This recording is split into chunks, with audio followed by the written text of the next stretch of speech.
Bonjour à tous, je m'appelle Eric et bienvenue sur la chaîne Curiosité Plus. Si comme moi vous êtes curieux, vous vous posez des questions sur l'univers qui vous entoure.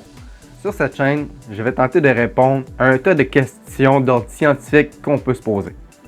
Pour ce premier épisode, on se demande comment le soleil nous chauffe.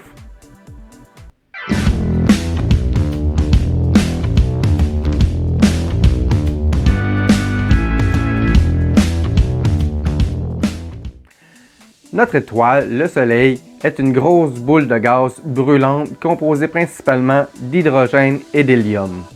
La température de son noyau est d'environ 14 millions de degrés et sa surface entre 3 et 5 000 degrés.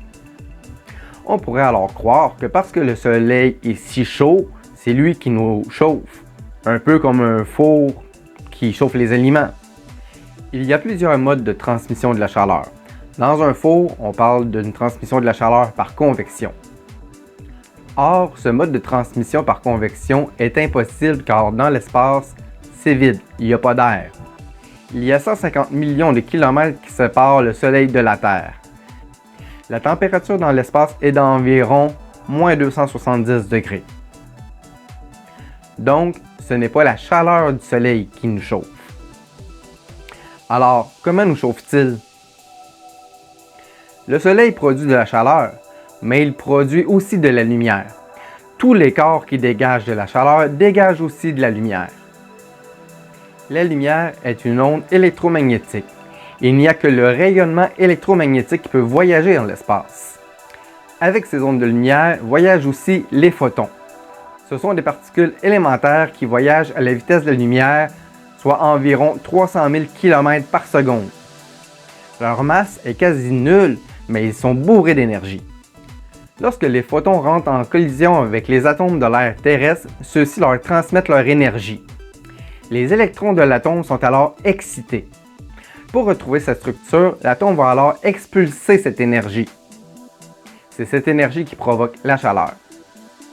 Il n'y a que les photons qui voyagent sur les longueurs d'onde proches de l'infrarouge qui peut produire ce phénomène de chaleur qu'on ressent sur notre peau.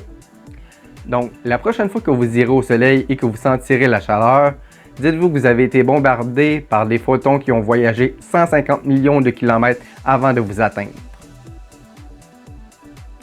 Ah, au fait, saviez-vous que la lumière du soleil prend 8 minutes 30 avant d'atteindre la Terre? Voilà, cet épisode est maintenant terminé. J'espère qu'elle vous a plu. Si vous avez appris quelque chose de nouveau, dites-le moi en commentaire. Vous pouvez même mettre un petit pouce bleu. N'hésitez pas à vous abonner et à activer la cloche pour ne pas manquer les prochains épisodes. Sur ce, je vous remercie et n'oubliez surtout pas, la curiosité est une grande qualité.